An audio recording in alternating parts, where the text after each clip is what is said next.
1940 жылы Англияда уран бомбасын әзірлеу бойынша комитет құрылады. Бірақ Германия авиациясының тұрақты бомбалау салдарынан Англия өзінің жобасын іске асыра алмайды. 1943 жылғы тамызда Рузвельт пен Черчилль атом бомбасын құру және соғыстан кейін бейбіт мақсатта атом энергиясын қолдану туралы құпия келісім жасайды.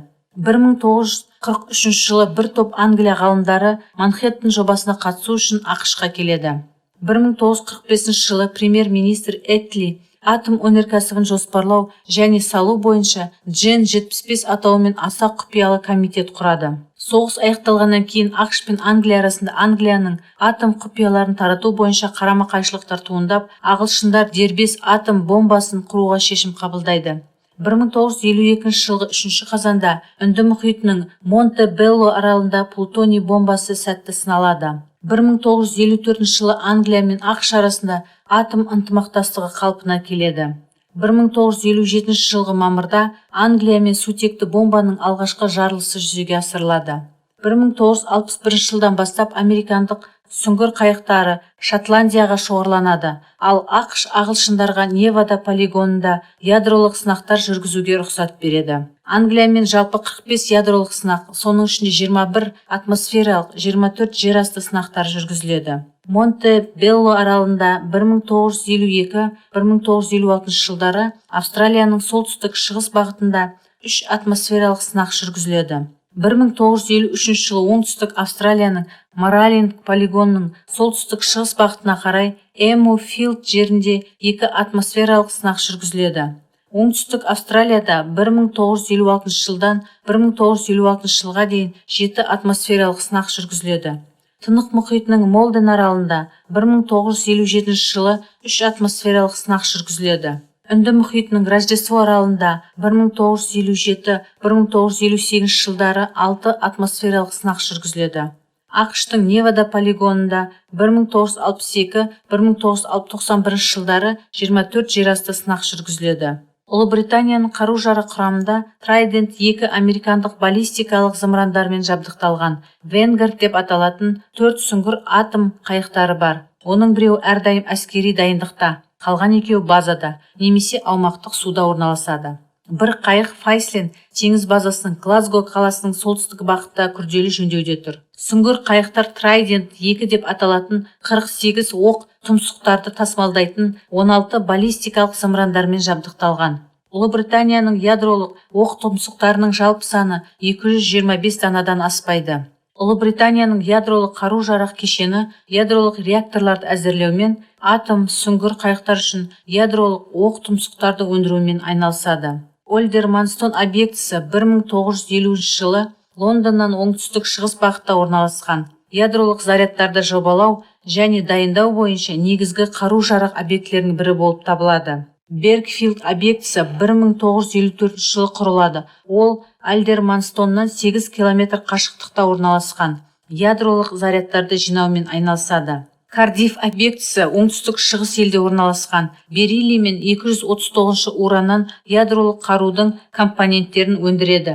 Фолнес объектісі Лондонның батыс бағытында орналасқан. Бұл 910 гектар ауданды құрайтын сынақ полигоны. Жарылғыш заттардың сынағын жүргізеді. Селафилд объектісі Англияның оңтүстік батыс бағытында орналасқан және пайдаланылған ядролық отынды өңдеумен айналысады. Кейпенхерстегі зауыт жоғары байытылған уран өндірісімен айналысады. Қазіргі уақытта азаматтық мақсаттар үшін төмен байытылған уран өндіреді. Ұлыбританияның ядролық доктринасы ең төменгі ядролық құралдарға тосқауыл болу, сондай-ақ НАТО ұжымдық қауіпсіздігін қамтамасыз ету қағидасын ұстанады.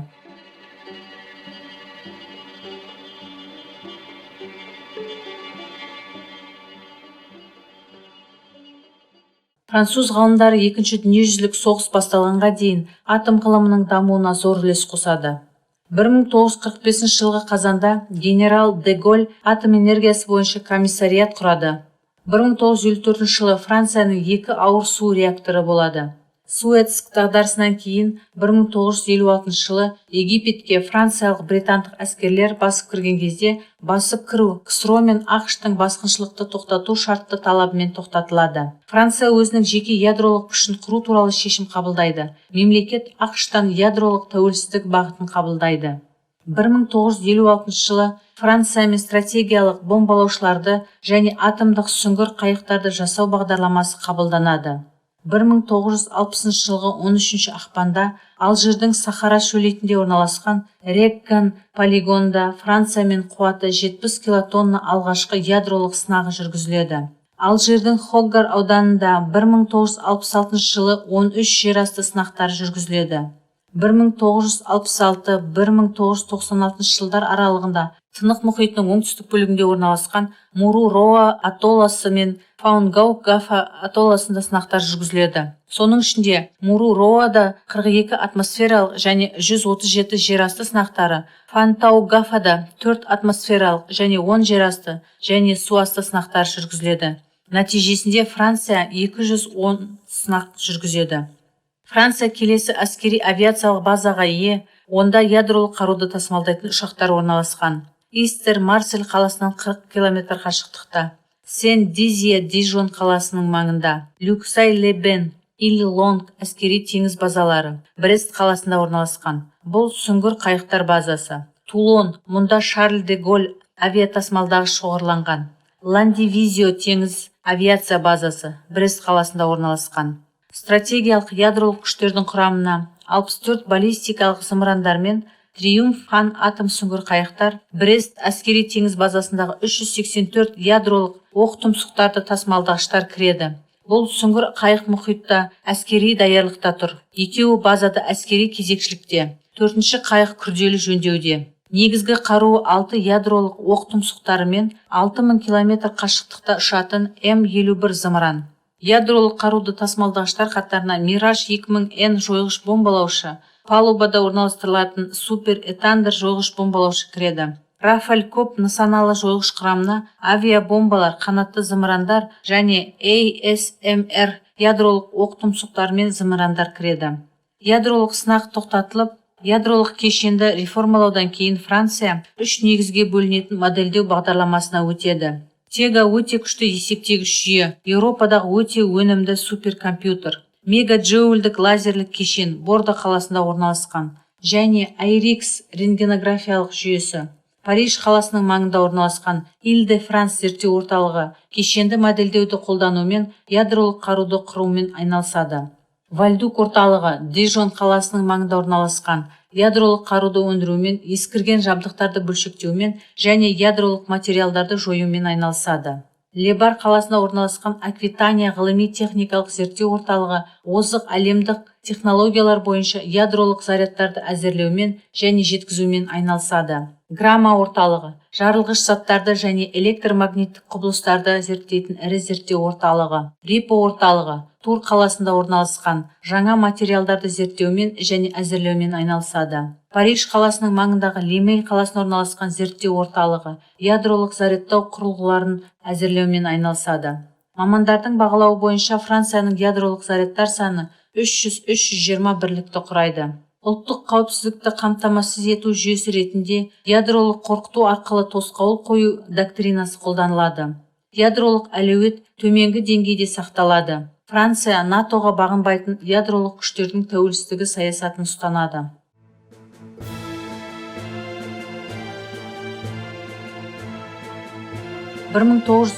жылғы 15 қаңтарда Мао Цзэдун Қытай коммунистік партиясының орталық комитетінің хатшылығында атом бомбасын құру туралы шешім қабылдайды. Ол осы арқылы Қытай атом өнеркәсібіне жол ашады. Кеңес одағы тарапынан үлкен көмек көрсетіледі.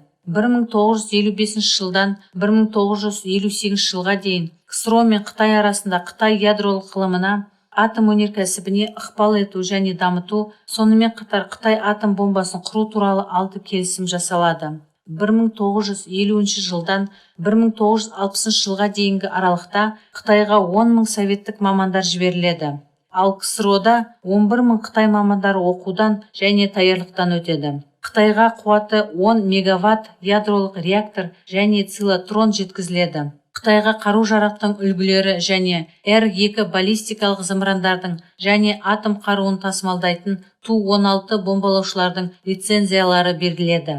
Советтік мамандар қытайлықтарды атом бомбасының конструкциясымен таныстырады. 1959 жылы Кеңес одағы атом бомбасының макетін және оның техникалық құжаттамасын беруі тиіс еді. Бірақ Кеңес одағының коммунистік партиясының 20-шы съезінен кейін Қытаймен қарым-қатынас нашарлағаннан кейін бұл шешім кейінге қалдырылады. Қос партияның идеологиялық қарама-қайшылықтары 1960 жылы Кеңес одағының Қытайда жұмыс істейтін барлық мамандары кері шақыртуына алып келеді. 1964 жылғы 16 қазанда Қытай Лобнор полигонында алғашқы атом бомбасын сынайды. Осыдан кейін Қытай 5-ші ядролық держава қатарына кіреді. Ресей мамандарының пікірі бойынша Қытайға атом бомбасын құру бойынша советтік көмек 15 жылға жеделдетіледі. 1964 жылдан бастап Қытайда 47 ядролық сынақтар, соның ішінде 23 атмосфералық, 24 жер асты сынақтары жүргізіледі. Соңғы сынақ 1980 жылы жүргізіледі. Қытайдың стратегиялық зымыран әскері ел аумағындағы 6 зымырандар базасында орналастырылады. Номер 51-ші Шэньян, номер 52-ші Хуаншань, номер 53-ші Куньмин, номер 54-ші Лоян, номер 55-ші Хуайхуа, номер 56-ші Синин. Қытайдың қару-жарақ құрамында ұшу ұзақтығы 2500 км мобильді Дунфан DF-21 орташа қашықтықтағы баллистикалық зымырандар, жер бетіндегі мобильді іске қосу қондырғыларынан жіберілетін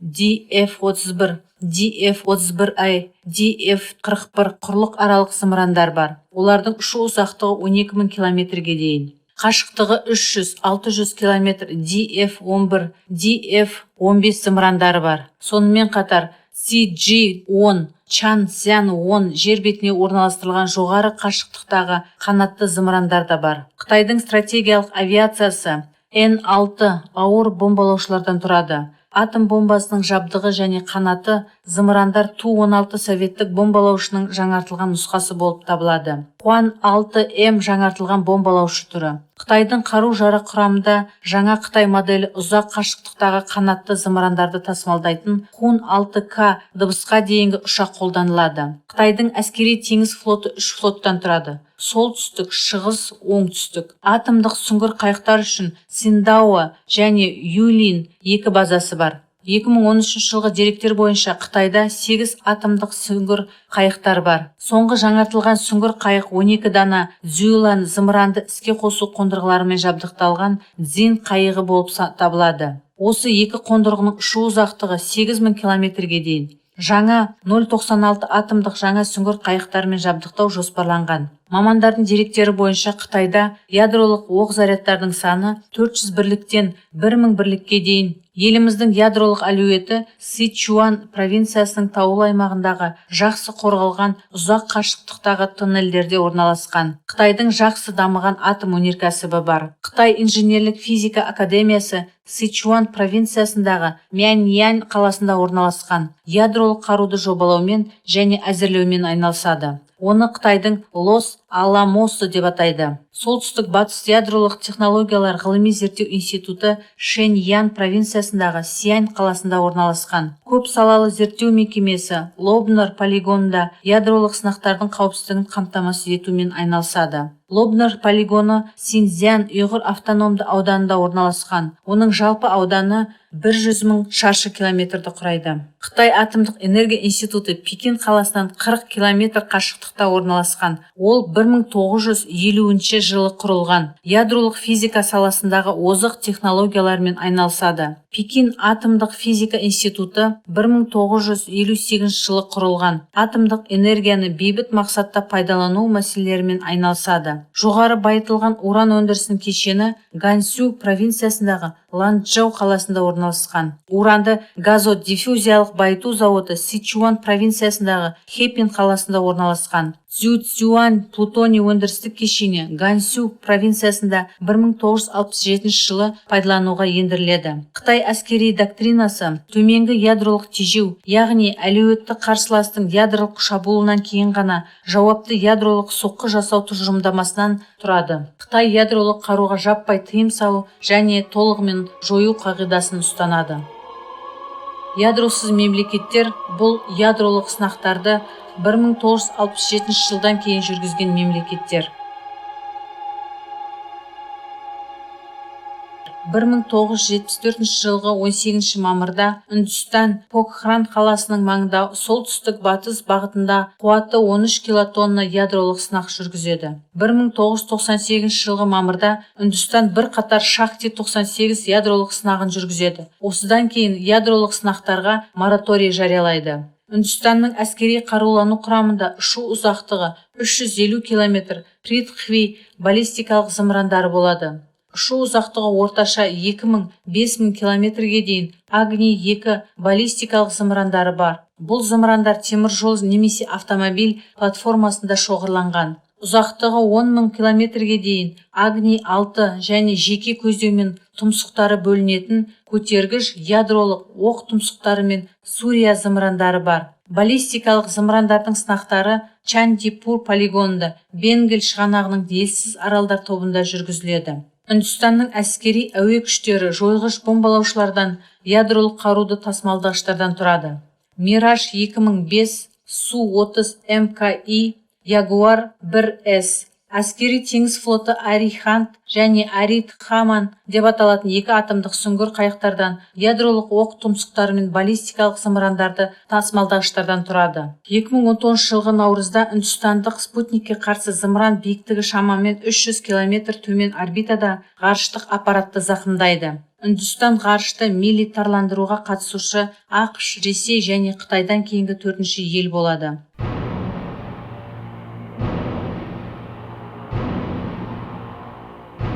Заманауи Үндістан дамыған атом инфрақұрылымына ие. Үндістанның бас кәсіпорны Трамбейдегі Бха атындағы зерттеу орталығы болып табылады. Онда плутонийді өндіретін 2 атомдық реактор орналасқан. Атомдық қару жарақты өндіру үшін плутонийді алу бойынша қосымша дереккөздер ретінде Мадрас, Нарор және Какрапарадағы атом электр станцияларында бақылауынан тыс жұмыс істейтін реакторлар қолданылады. Тарапур қаласында радиация алған отынды өңдеу зауыты жұмыс істейді. Ядролық зарядтар үшін жоғары байытылған уран Ратнахали зауытында өндіріледі. 6 зауыт көлемі жылына 500 тоннаны құрайтын ауыр су өндірісімен айналысады. Таза бериллийді алу бойынша кәсіпорын жұмыс істейді. Мадрас атом электр станциясында сәулеленген ауыр судан қару-жарақ шығару мақсатында тритий өндіріледі. Үндістанда бірінші болып ядролық қаруды қолданбау тұжырымдамасы, ядролық қаруды тежеу және ядролық шабуыл жасалған жағдайда жауапты соққы ретінде қолдану тұжырымдамасы әрекет етеді.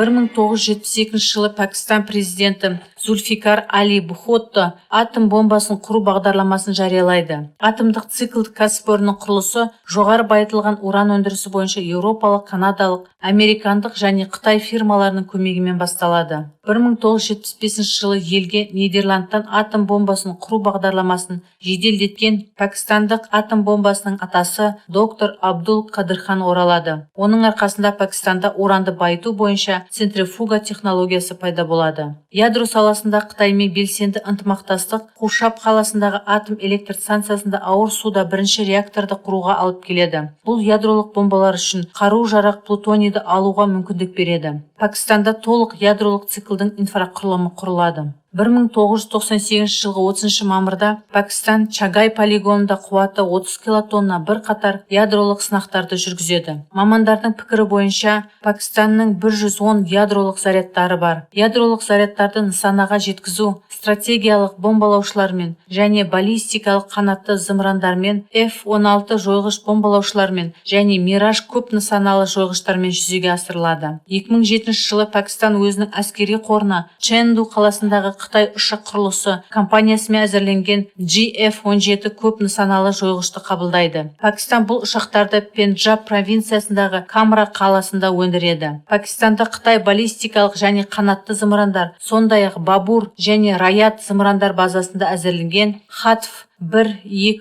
3, 4, 5, 6 төмен және орташа қашықтықтағы баллистикалық зымырандар өндіріледі. Пәкістан уран кенін өндіру және оны байыту, ядролық отынды өндіру бойынша кең атомдық құрылымға, плутонийді өндіретін ядролық реакторларға, ауыр су өндірісіне, ядролық қару-жарақтар өндірісіне ие. Елдің ядролық доктринасы төменгі ядролық тосқауылды қарастырады. Елге қарсы ядролық қаруды қолдану қаупі туындаған жағдайда ғана осы қару түрі қолданылуы мүмкін.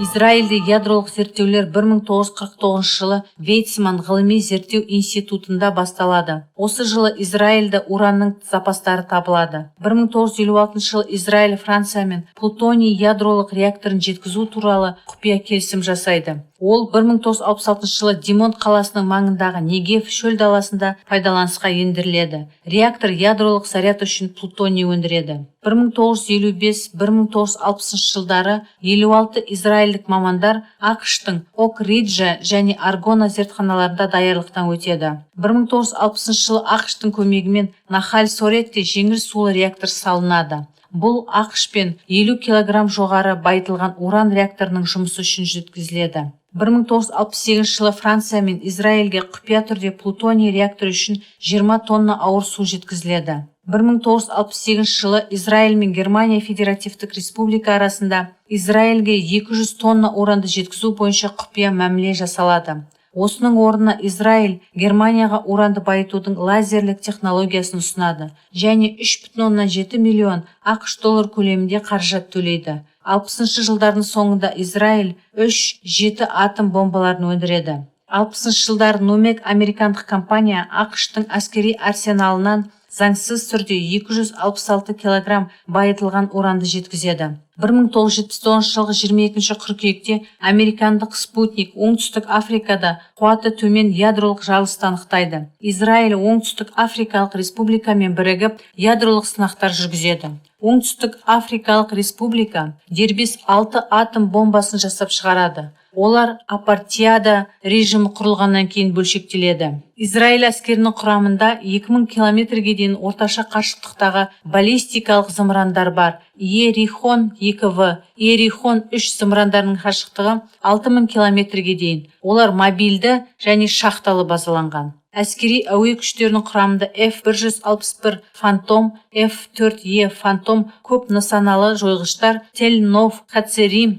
Рамон, Рамат Давид және тағы басқа авиабазаларда шоғырланған F-16C, F-16D, F-35 ядролық қаруды тасымалдағыш ұшақтар бар. Авиация құрамында атом бомбалары және ұшу қашықтығы 250 км, Попай 2 және Далила қанатты зымырандар бар. Израильде 3 дизельді сүңгір қайықтар қолданылады. Ол Хайфа портында орналасқан. Сүңгір қайықтың құрамында ядролық оқ тұмсықтарымен қашықтығы 600 миль Габриэль 3 типті қанатты зымырандар бар. Қазіргі уақытта әскери кезекшілікте 3 сүңгір қайық қолданылады. Оның біреуі жерорта теңізінде, екіншісі Парсы шығанағында, үшіншісі резервте тұр. Димондағы ядролық орталықта бірнеше құрылыстар бар. Онда ядролық реактор орналасқан. Басқа ғимараттарда плутоний, дейтерий, тритий және бериллий өндіріледі. Уранды байыту үшін газды центрифугалар, уранды ядролық байыту зауыты жұмыс істейді. Хайфада уранды бөлетін фосфор қышқылын өндіретін зауыт орналасқан. Нахаль-Соректе ядролық зерттеу орталығы орналасқан. Израильде Шавит тасымалдағыш зымыранмен орбитаға шоғырланған Офек түріндегі барлық станциялары құрылған. Израиль ядролық қарудың болуын ресми түрде қолдамайды. Ядролық қару тосқауыл қаруы деп санайды және ядролық қарудың қолданылуын жоққа шығармайды. Мамандардың пікірі бойынша Израильде 100-ден бастап 200-ге дейінгі ядролық зарядтар бар.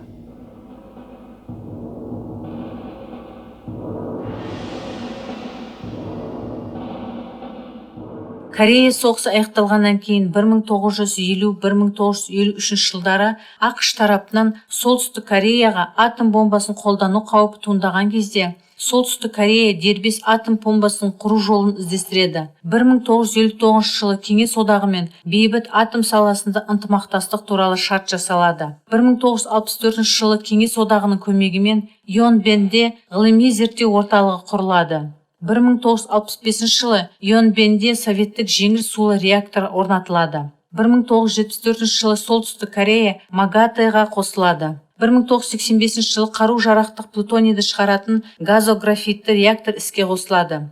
1985-1989 жылдары тағы 2 газографитті реактордың құрылысы басталады. 1992 жылы Солтүстік Кореяның атом өнеркәсібінде бейбіт бағдарламасы бойынша күмәндар туындауына байланысты елде Магатэ инспекциясы басталады. 1994 жылы ел Магатэ құрамынан шығады. ақш пен саяси қарым-қатынастар шиеленісе бастайды. ақш солтүстік Кореяны ядролық қаруды құру мақсатында уран байыту ісімен айналысқандығын әшкерелейді және солтүстік Кореяны қуылған елдер тізіміне енгізеді. 2003 жылы солтүстік Корея Қытайдың, ақш-тың, Ресейдің, Жапонияның және оңтүстік Кореяның қатысуымен нәтижесіз болған өзінің ядролық бағдарламасы бойынша келіссөздерді бастайды. ақш пен Жапония МАГАТЭ-нің бақылауымен ядролық объектілерді толығымен жоюды талап етеді. Бұл талаптан солтүстік Корея бас тартады. 2005 жылғы 10 ақпанда солтүстік Корея өз елінде ядролық қаруды құру туралы мәлімдеме жасайды.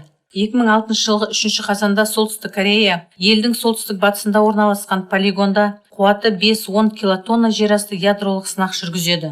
2005 жылғы 25 мамырда солтүстік Корея екінші ядролық сынақ жүргізеді. 2013 жылғы ақпанда үшінші жерасты ядролық сынақ жүргізіледі. 2016 жылғы 6 қаңтарда төртінші жерасты ядролық сынақ жүргізіледі. 2016 жылғы қыркүйекте 5-ші ядролық сынақ жүргізіледі. Солтүстік Кореяның ядролық инфрақұрылымы 22 объектіні құрайды. Бұл уранды шахталар, ядролық отынды өндіру және пайдаланылған ядролық отынды өңдеу бойынша тау-кен химиялық кәсіпорындар, ғылыми зерттеу орталықтары. Мамандардың бағалауы бойынша солтүстік Кореяда 10 ядролық зарядтарды құруы мүмкін. Бұл елдің Сары теңіз бен Жапон теңізінің жағалауында Мусудан және Тончхон 2 зымыранды полигоны бар. Олардан 2006 жылдан бастап НХ-2, НХ-3, Тепсодон 2, Пектусан 1 зымырандарының көмегімен спутниктер іске қосылады. Мамандардың пікірі бойынша спутниктерді іске қосу мақсаты баллистикалық зымырандарды сынау болып табылады. Ұшу қашықтығы 3000 километрге дейін Тепходон 1 және Тепходон 2 зымырандарымен жабдықталған. Нодон 1 зымыранның ұшу қашықтығы 3000 километрге дейін. Солтүстік Кореяның әскери доктринасы ядросыз елдерге қарсы ядролық қаруды қолданбау және оны басқа елдердің басшылығы кезінде қолдану қағидасын ұстанады. Ядролық қаруды қолдану бұл адам өміріне төнетін қауіп. Екіншіден, ядролық қару бұл тоқтату және елдің егемендігін сақтау және планетада 70 жыл бойы саяси тұрақтылықты сақтау қаруы.